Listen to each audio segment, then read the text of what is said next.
Okay, so this is my first time making a video from my phone, but it's going to be quick, so you don't have too much to worry about. I am taking a vacation, heading out to Utah for a wedding, and unfortunately that means I'm going to be sleeping a lot. I don't know what it is about my biological makeup, but if I'm not driving, I am unconscious, much to the chagrin of my wife. As much as I don't want to be asleep all day today, because it's like a 13-hour drive from where we're at now, I'm likely to be asleep. There's a lot of stuff I could be doing too. And my wife's looking at me rather sardonically. See? You've now met the wife. Why that was after both cats is beyond me, but sometimes that's just the way fate works out. And I try not to tamper with fate because it has a way of coming around when you don't expect it, like a racquetball. Oh man, what have I been thinking about lately? Okay, so 5 years ago today, I got my first copies of Juniper Crescent in the mail. And I remember that wash of emotion that came over as I saw my name right there on the front cover. It's a proud moment for me. Albeit this was the first edition, and I still hadn't exactly learned what editing is. So it was rough, but it was still published. It had my name on it, and it was my story. It was Juniper Crescent. But 5 years. I have to look back and think, what have I done with it? Not as much as I could have, but it's still a largely learning experience for me, as everything in this world is. So, am I disappointed that it's not a bestseller by now? A little bit. Gotta be honest on that one. Am I disappointed that I'm not, on all the TV shows and blogs and everything like that, and everyone's just dying to get their copy of Juniper Crescent? A little bit more so. But I don't consider this a failure. I still love the story behind Juniper Crescent. I love the characters that have been made and sometimes still bug me at inappropriate times. But I think a lot of it has been feeling like I accomplished something.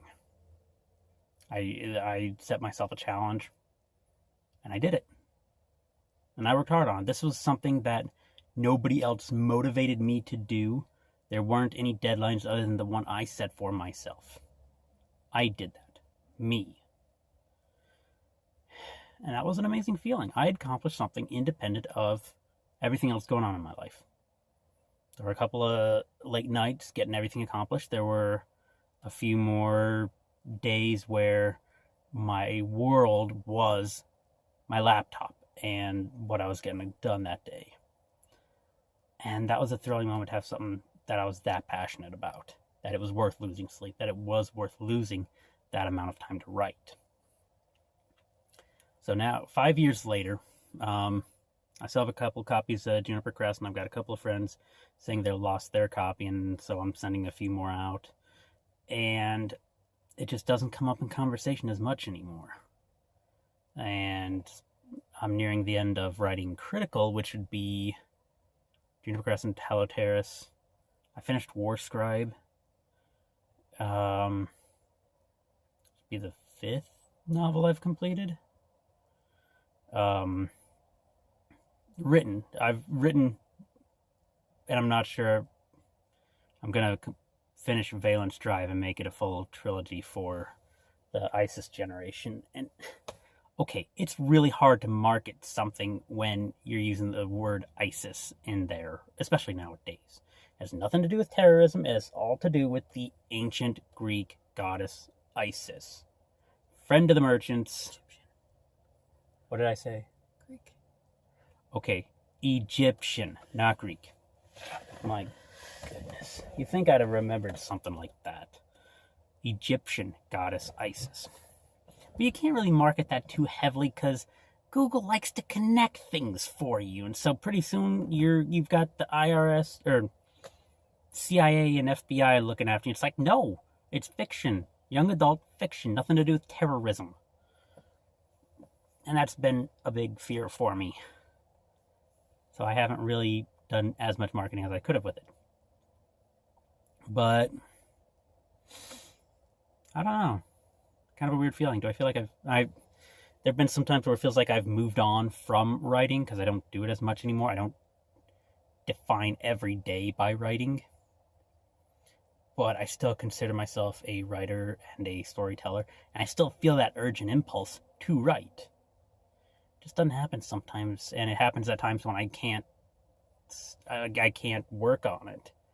You know, if I'm in 4 hours into a shift, I'm not going to say, whoa, pause, hold up, time for a writing break. My boss would not appreciate that. But I still write. I'm still considering myself a writer. And I hope the rest of the world does too? ? Anyways, I said this would be short, and right now the little thing right here in the corner of my phone says I'm past 6 minutes, so not as short as it could have been. So enjoy your weekend. It's coming up. Mine's already here. Ha ha ha. Joyous shift work. See you later. Go do something awesome.